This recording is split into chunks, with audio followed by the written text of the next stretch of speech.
let's talk about winter in Melbourne.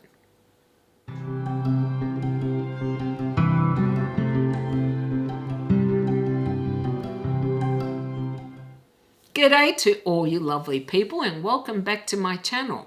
I'm Kathy and today I'm going to tell you what I got up to in winter. For those of you in the Northern Hemisphere, just know that I am in Australia, so of course we just had winter and are now in spring. So let's start off as I always do with the weather, which was so nice and mild. Very unlike the winter we had last year, which was freezing. This winter was so much better and much more usual for us, I think. Last year seemed a bit of an anomaly.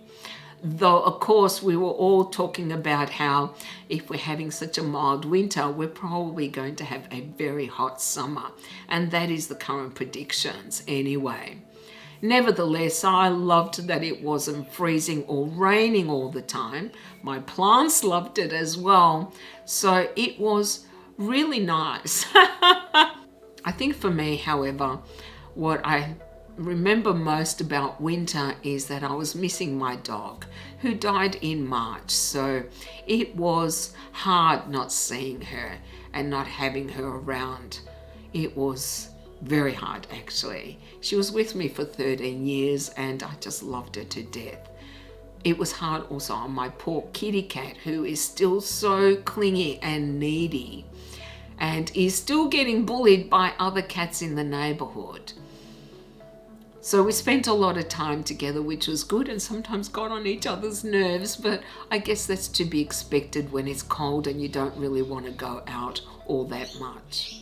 I really do hibernate in winters. I don't go out all that much, though I do see friends and family. I just don't enjoy being out in the cold. So most of the time I spend indoors, which means I spend a lot of time on the computer or doing other things. I actually like winter. A lot of people don't. They like, oh no, we want nice weather. But I like the change in seasons. I like feeling toasty warm at home and comfortable and not wet, whereas other people just want heat all the time. I like all seasons, I think, because they all have something different to offer. And my garden did so well this winter. It actually had some plants that were blooming, which was really surprising. It looked good for a change. Sometimes winter gardens can look very bare, but not this year. Anyway, I will talk more about plants at the end of the video. So what else did I get up to? I did spend a bit of time on the computer. I've been going through all my movies and TV shows, which I have digitalized, and I download artwork for them. So I've been going through all of those because I've been wanting to do it for a while, and I'm only up to L, but I'm getting there. I have a lot of movies, if I haven't mentioned that in the past, and I have a lot of shows, and it takes time, but I'm actually enjoying it. Sometimes I mess around with the artwork, sometimes I have to create my own, and I think I like that creative part of it. Oh, I just don't know how to fill my time, right? But there you go. Still, it's kept me occupied for most of winter, during the days anyway. I also discovered something that resulted in me buying a few Blu-rays, shows that is. Now, I have digitalized all my media, all my movies and TV shows, and I don't know if people know this, but for example, with DVDs, they were all region locked. So if you live in a particular region, then if you buy, say, from overseas, they may not necessarily play on Australian players, though they did eventually introduce region-free players. They have not done that with Blu-ray players, which means that you cannot buy Blu-rays from overseas if you want to watch them in Australia because they won't play. So frustrating, because quite often there are films that I can't find here, or shows that I want to get, whether on Blu-ray or DVD even. Now DVDs I can get, but Blu-rays I couldn't. Or so I thought. For so many years I would see these Blu-ray shows that I really wanted, but because they came from a different region, I couldn't watch them here. But apparently there is a workaround. Because I use a program called Make MKV, which burns all the TV shows and movies. What I didn't know until only recently is that it removes the region locks. So, yeah, I could have been buying these years ago. And when I found out, I ended up buying some of my all-time favorite shows, like Frasier. I absolutely love Frasier. I already own it on DVD, but the quality isn't as good as a Blu-ray, obviously. So I bought Frasier on Blu-ray. I bought Parks and Recreation because that is also a favorite. And I bought The Big Bang Theory because I love that show as well. And Justified, which is one of my all-time favorite dramas. And I was a little fearful. I thought, well, it's all very well researching things that say, yes, this does work, but I wanted to see it for myself. So I was a little bit nervous when I received them all, but I had no problems burning them. And now I can watch all these shows. And if there are any films that I can't find here or shows, I can still get them. So I am just wrapped. I know for some people they'll be like, why is she so excited? But for someone like me who loves her movies and shows, I am just ecstatic because it means now I have access to anything that I can find, whether it's here or overseas. I'd always buy Australian first, but some shows they just don't have, for example, on Blu-ray in Australia. Frasier is certainly not available in Australia. How sad is that? Yeah, perhaps it's because it's just not as popular. I really don't know. Regardless, now I can buy anything else I want. Though I'm very selective as to what I do buy in shows or movies. I have so many that unless it's something I will re-watch, I'm not interested in buying it. But Frasier is probably my favorite comedy ever, so I could not resist getting it. And of course, it took me several weeks to burn all these shows and get them ready so I can stream them to my TV. Yeah, and for those who are wondering, I do not burn them to sell them. I do not burn them onto discs. I basically digitalize the shows and movies and then stream them direct to my TV. As my brother says, I am my own Netflix. I certainly don't need any of the streaming services. And the only one I have is Amazon because I accidentally signed up for Amazon Prime, though I am keeping it because you get free postage. Now, I have been buying books from overseas for many, many years, hardcovers in particular. I have been online since the 90s and I had Amazon even then, but I would pay a fortune in shipping. Now, even if you buy books from Amazon US, I get free shipping. So Amazon Prime is worth its weight in gold for me. So I guess that is the only streaming service I have, which is Amazon Prime, though I hardly ever watch it. Honestly, I think I've watched one show on it. Yeah, I prefer to watch my own. So I guess that is a good segue into what I've been watching. And I honestly can't remember all that much about movies, though I've watched a few here and there. I usually watch a lot more in winter because I knit more. And I have been doing a bit of knitting. I will show you a couple of things that I finished. And I'm in the middle of something at the moment, but it is a winter jumper, so I might put it aside and finish it next winter or autumn anyway when it gets cold. So what did I watch? We'll start off with TV shows. I am still going through Twilight Zone because I'm watching one episode a night, and I think I only have about 6 to go and I'm finished. I have absolutely loved it. I have it on both DVD and Blu-ray, but the Blu-ray quality is so good. It really surprises me because the show is quite old now. And it's been a while since I've seen some episodes. There's always going to be standout episodes that you recall, but some I couldn't remember and I've just loved it. And there are so many famous actors in them. I think it has been long enough that I had forgotten so many famous people or famous actors now were in Twilight Zone. If you haven't seen it, this is a standout series. It is definitely worthwhile.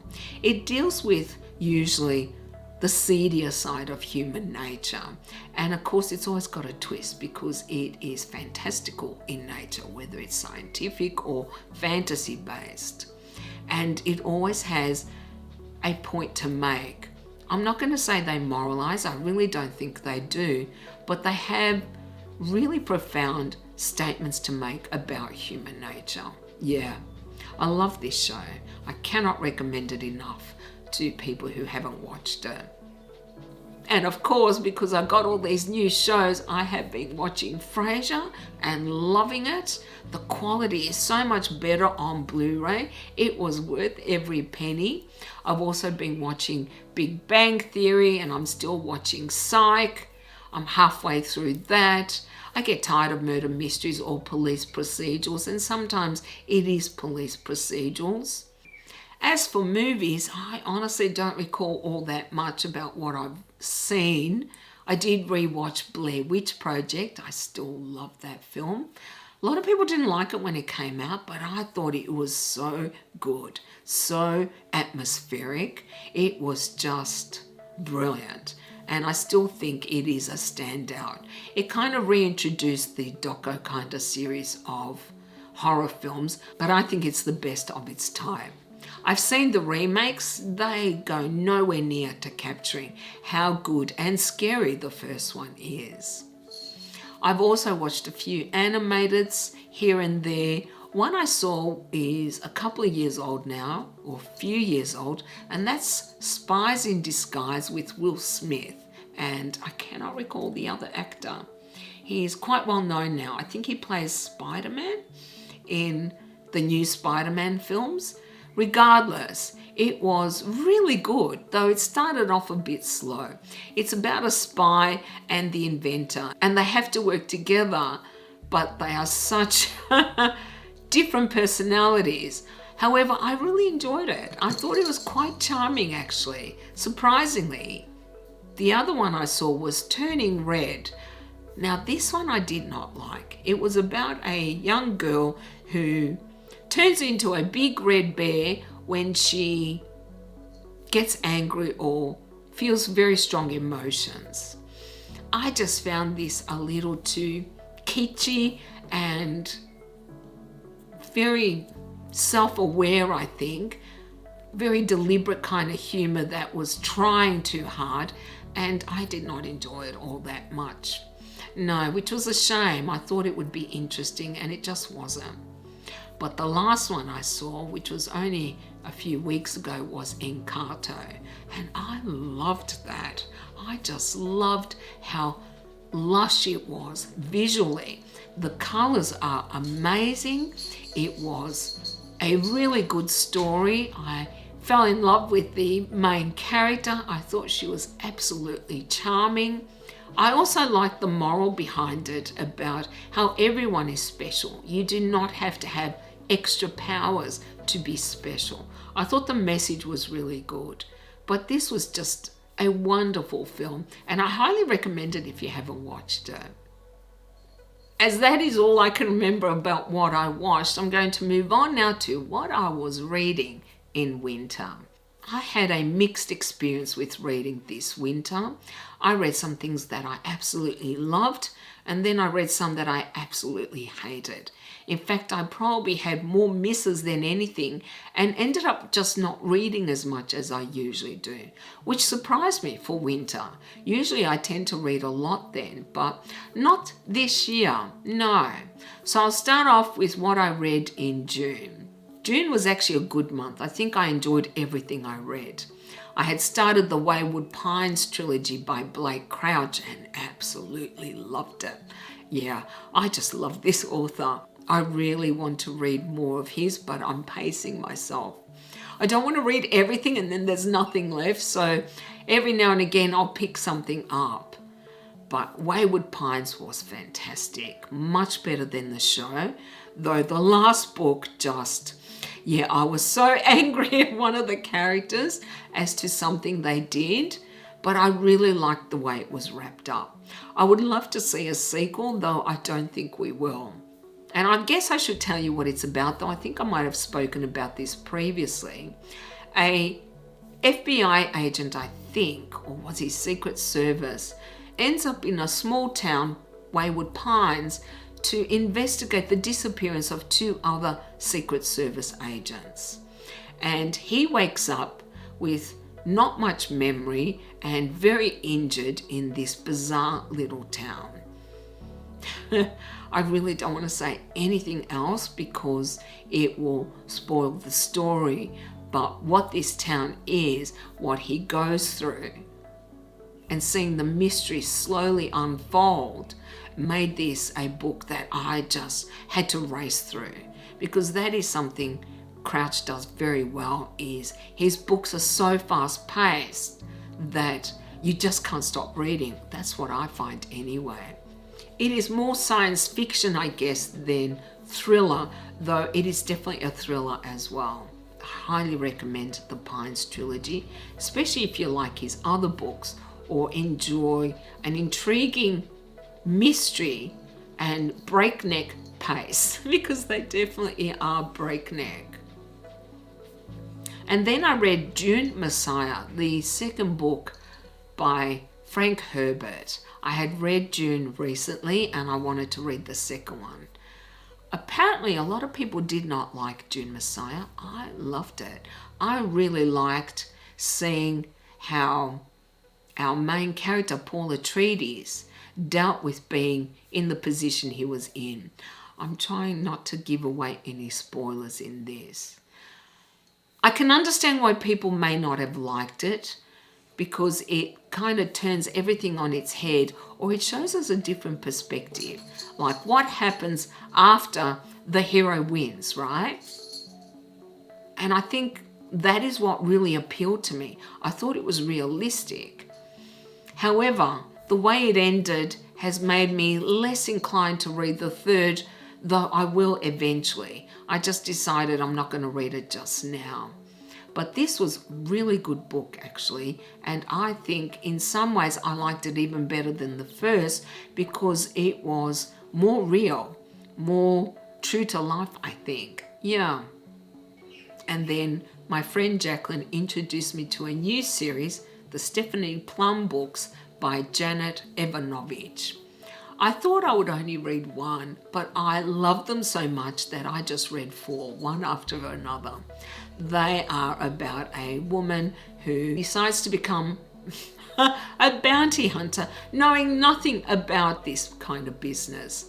And she is so clueless and yet so funny. I find her utterly charming, and I really liked how the book seemed very authentic. But more than that, I think because these books, I believe, take place in the 80s or 90s, it felt also nostalgic to me. There's also a romance or several romances throughout these books where we're not sure what is actually going to happen with this crazy woman, Stephanie, and she is crazy sometimes. But ultimately, these were just very lighthearted, a lot of fun, and yet engrossing as well, because they also have a mystery in each book. I do want to read more, but I was pacing myself. So I thought I'll read these and maybe in a few months I'll read a few more, because there are 30 altogether. I've even started collecting the books in hardcover, though I'm struggling with the first few. Nevertheless, this was a fun, light-hearted read, which I think anyone who likes a bit of romance, a bit of comedy, and a mystery will enjoy. And the last book I read in June was a classic, Invisible Man by H.G. Wells. I really enjoyed Invisible Man. I have become a big fan of H.G. Wells, and I wish I had read him earlier. I like his style of writing. I find his stories intriguing and interesting. I like the way he portrays the views at the time regarding, say, scientific advancement. And whilst this might not have been my favourite of all his books, I found I could not stop reading it. He also describes life in a small town where this invisible man takes refuge. And the way he described this town and the residents rang very true to life for me, and yet were quite comical at times. Though it isn't always comical. He had serious things to say about, say, scientists who believe they are above, say, even the laws. Regardless, this was one I really enjoyed, and I'm looking forward to reading more H.G. Wells in the future. Well worth it if you haven't read it. June was a good reading month. July, not so much. It was a bit of a mixed bag. And I only read 4 books actually, because I think the last one I did not enjoy at all, and it took me a while to kind of finish it. I read The Sun Also Rises by Ernest Hemingway. That was my classic for the month. I decided that I need to read a novel by him because he is an iconic writer. I had only read The Old Man and the Sea, I think last year, so I didn't have much experience with his writing. I did not like the book all that much. I did not like the writing style. I could not see why he is so popular. And as for the characters, I disliked most of them, and I absolutely loathed the main female character, a femme fatale character. I hated her with a passion. Wow, yeah. I really disliked her behaviour, and I could not understand how all these men were crazy about this very selfish, self-involved woman. She behaved appallingly, and yet everyone kept forgiving her. Because she was beautiful, I guess, is what the author was saying, perhaps. But most of these characters, if not all of them, were very hedonistic and self-involved. I believe they are meant to represent the lost generation. As a result, I think of World War I, many men in particular who were involved in the war, including women, did suffer some PTSD, but I just found them too hedonistic for my taste. They were directionless and had very little, I think, real substance to them as characters. There was just not enough about the characters to make me care about them, or enough about their history to make me feel empathetic. I had to force myself to finish it, and I was really surprised I did not enjoy the writing style at all, though I know some consider him a great writer. Well, perhaps he's just not for me. Yeah. I haven't decided yet if I'll read any more by Hemingway. Perhaps. I guess we will see. I also finished off the robot short stories, or I think it's called The Complete Robot by Asimov, which I have been thoroughly enjoying, though I generally don't like short stories. There are a few more, I think, but I'm taking a break. I haven't decided if I want to try another series of his or whether I want to read another science fiction author, because I'd like to read a bit more science fiction. But overall, this Complete Robot series was excellent for short stories, which is high praise indeed from someone who doesn't enjoy them. These were a great companion to the Robot series of books that I read recently, and I'm very glad I read them. I also decided to read If It Bleeds by Stephen King, which I have not read before. It has been sitting out on my table for about 2 years, and I thought it's time. And I actually do want to read some Stephen King, but his last novel, Fairy Tale, apparently has an elderly German Shepherd in it, and I just can't bring myself to read that yet. Perhaps next year. So I thought, fine, I'll read this since it's been sitting there for so long.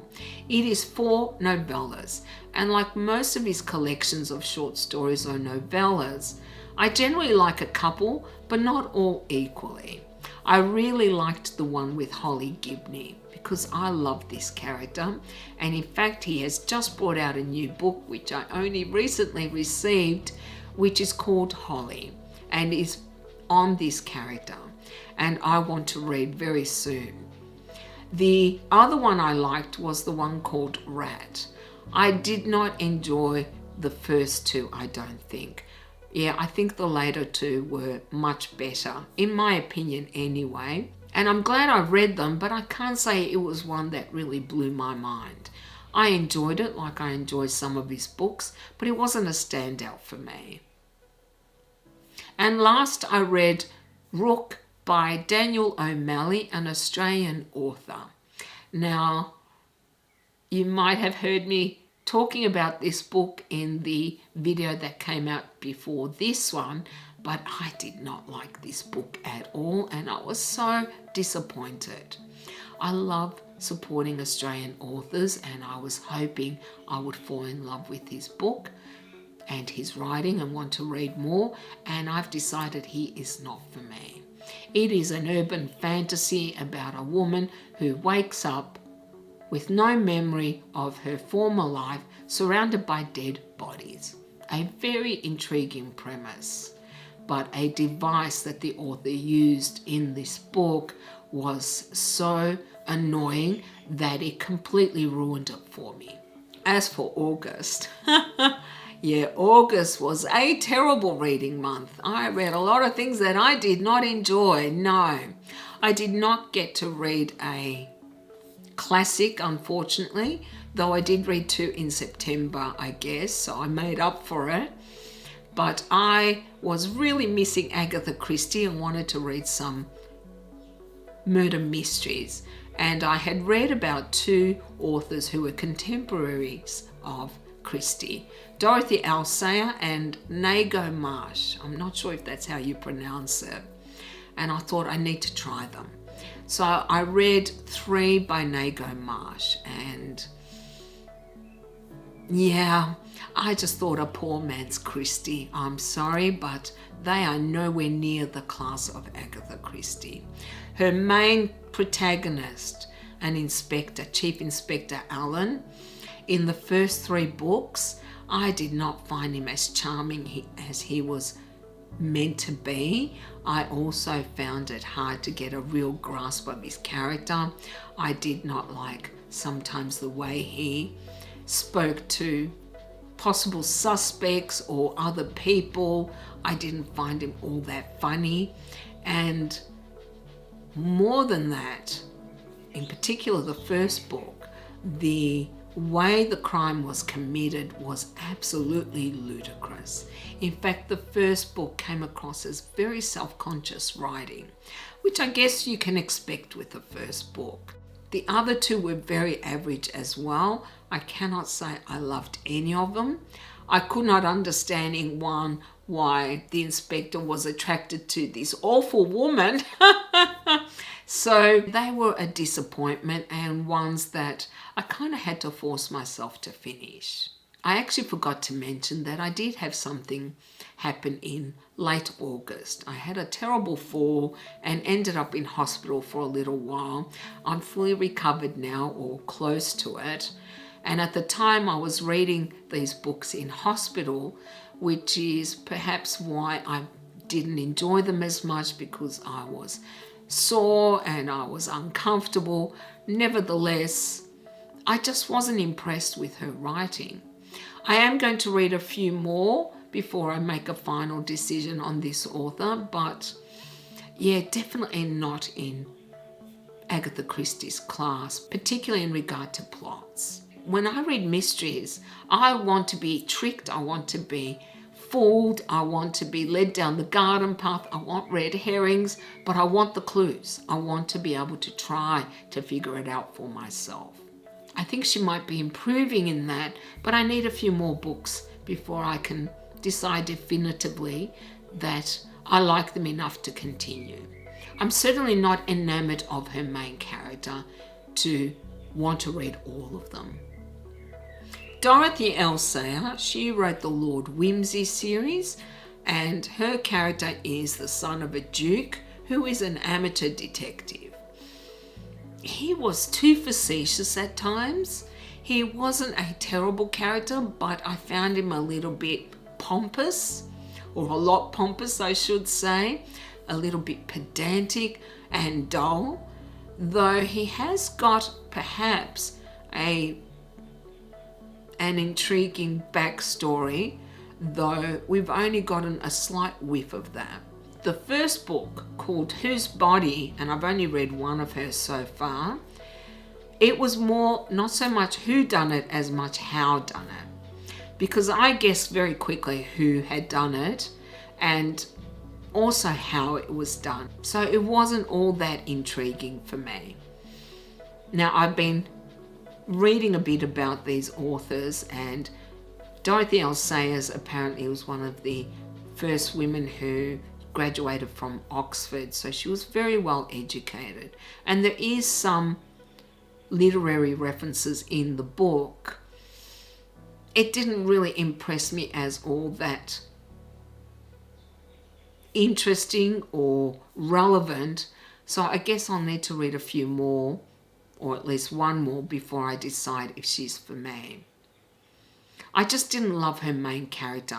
I think he's somebody that you either love or you hate, and at the moment I'm on the fence, but I think I could learn to hate him. Yeah. And the last two, yeah. One is Maisie Dobbs by Jacqueline Winspear. I had read that this was a cozy murder mystery, and I went into it thinking that. And I actually thought she was a contemporary of Christie's as well, but she isn't. She actually is a modern writer. I think it was written in 2000 or something. This is about a young woman who is a detective as well as apparently a psychologist. And wow, I was so bored. I found this character utterly tedious. I did not enjoy this book. In fact, I didn't finish it. I DNF'd it, I think, at least 25% in, if not more. It was not interesting. There was no sense of mystery to be resolved. It read more like women's fiction rather than a mystery. And this character just seemed a little too perfect.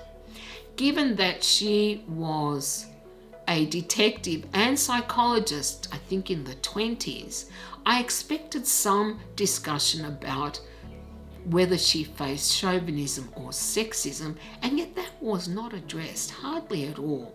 And I did not like that. I also felt that there was a little bit of revisionist history, which is what ticked me off, that she wasn't an older writer, and I didn't enjoy that at all.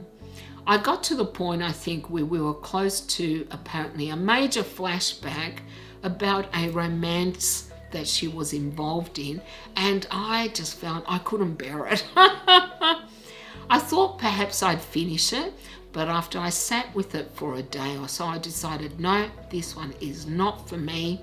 I do not really enjoy women's fiction unless it has something meaty to say, and I did not feel that there was anything substantive in this book. It was meandering and slow, way too slow at times, and this character was just too perfect. So that was really disappointing. And last but not least, okay, I've been talking about wanting to try another book by Robin Hobb. I did not like Assassin's Apprentice and left it halfway many moons ago. I got bored with it. So I started Ships of Magic because everyone I've spoken to who has read her recommends this series and says it is better. Okay, I am halfway through, and wow, what a slog. I am not enjoying it at all. However, I need to add that what I do like, and which is why I have continuously pushed through this, is I like her world. It is intriguing, it is detailed, but the characters are so boring. Basically, I think for most of the first half of the book, it is all family squabbles, and I don't care about any of these characters. I really don't. I dislike the main female character, and there is one character who isn't too bad, but we hardly see him at all. The other characters are just, too boring for words. I honestly don't know what the appeal is with this book, except for the world. That is interesting, how the life ships came to being is interesting, but the characters I could do without. Look, I know a lot of people love this series and I am determined to finish it at one point, but I had to take a break. I had read so many things I did not enjoy that when I got to this and I was slogging through it, I thought, no, I'm going to take a bit of a break. How long that break will be, I do not know. Perhaps I will get back to it soon, perhaps not. Perhaps I'll decide it is not for me. I just don't get the appeal. So unfortunately, it looks like Robin Hobb may not be an author for me, though I'm willing to reserve judgment until I finish this, if I ever do. Yeah. So a real mixed bag this winter. Not my best reading experience, though there were a few things that I did enjoy. Okay, now last but not least, I'm going to talk briefly about my plants, which really coped much better this winter. I did lose a couple. You generally do. There are some that may not be doing well when we get into winter, or some that are just not doing well anyway. But I don't think it was winter that triggered their demise. Yeah, it is because I am a overwaterer, unfortunately, though I'm usually very careful in winter. Sometimes I just miss the mark and something deteriorates. However, I had also decided that I needed to reduce the number of plants I have. I went berserk last year and I bought way too many, and I think I was creeping up to 95. And I had had around 75 to 80 for 2 years before that. And I decided I've got to come down to 80. And I have now got rid of 10 plants, whether it is putting them outside or giving them away or something or other. And I want to reduce a few more. I'm also not feeling the urge to buy plants, which is fantastic because I have enough. I just don't want divas anymore because I'm sick of them. In fact, I have several plants that are on notice. They have been doing poorly for at least a year, and spring is their last chance. If they do not pick up and improve, I'm going to give them a new home. I'm going to give them away, or if they die, I will get rid of them and I will not be replacing them. I just don't have any interest in having difficult plants. I want plants that do well in my home. Sometimes it is trial and error. You need to get the plant, see how it does in your home before you know if it'll do well or not. But I just don't want to have them around if they're going to give me grief. I want plants that look beautiful and lush and happy and are not going to give me headaches all the time. So now I will show you 3 plants that I call the wild and wacky, or very weird or unusual looking plants. The first one is my Sansevieria or Dracaena cylindrica. I'll show you a photo of what it looked like when I got it, which was 2 years ago, I believe. It was tiny. She lived outdoors for at least a year, and I did that deliberately so she could put on some growth because she was so tiny. And then I brought her inside, and I think she's been inside for the last year, and she's still growing really well. And I just love her. She sits in my laundry up on the window, which is quite high, so you can just see her shape. I just love her shape. I really like seeing different structures in plants, not just all the same old. I like seeing things that look a little strange and bizarre, and I think this one is, but she is just beautiful. And a little weird looking. She looks like a spider on drugs. Or she's just got too many legs for a spider, but regardless, that's what she reminds me of. And the second one is what I call Bugs Bunny because he has these really fluffy ears, I think. This one is my Syningia bullata, and this one has this great fuzziness on the back of her leaves. I've had her several years as well, and I had her staked, but she kept losing leaves. and I decided to let her just trail instead, and she has just taken off like crazy. She really likes trailing. Or we got her water right. I really don't know why, but she is killing it and looking fantastic. She puts out new branches. She's meant to flower, but I've never seen her flower. But I just love her shape. She reminds me of big fluffy bunny ears. I don't know why, but she does. So yeah, I think she's crazy looking, but that's what I like about her. Just gorgeous, I think. Don't you think? Yeah. And the very last one I'm going to show you is my monkey tail cactus. I bought it and it was this big. Look at it now. Oh my God, I just love this one. She's so easy, and it has taken a couple of years for her to grow, and I know they're quite expensive once they get bigger, but she is just stunning.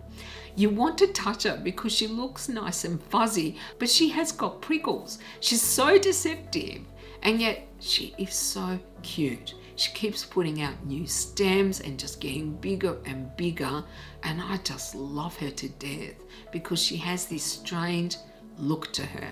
Her stems do look like monkey tails. I think that's why I love her so much. But she is wild and wacky too, if you ask me. Anyway, well, that is all I have for you guys today. I think I rambled a bit too much today, but there you go. Now, of course, I would love to hear how your winter or your summer was for those who are in the Northern Hemisphere. What did you get up to? What have you been reading, watching? Have you been buying any plants? And you can let me know down in the comments, or you can contact me on Instagram. I also should point out that I have not been spending much time on Instagram, but I'll try to make a point of checking my messages a bit more regularly. Well, that is all I have for you guys today. I know I rambled a bit too much, but I hope you enjoyed this video. And if you did, then you can do the usual. You can like, comment, and subscribe if you haven't already, as it helps my channel to grow. I hope you all have a beautiful day, and I will see you next time. Bye! And for those who are in the Southern Hemisphere, be aware that I'm in the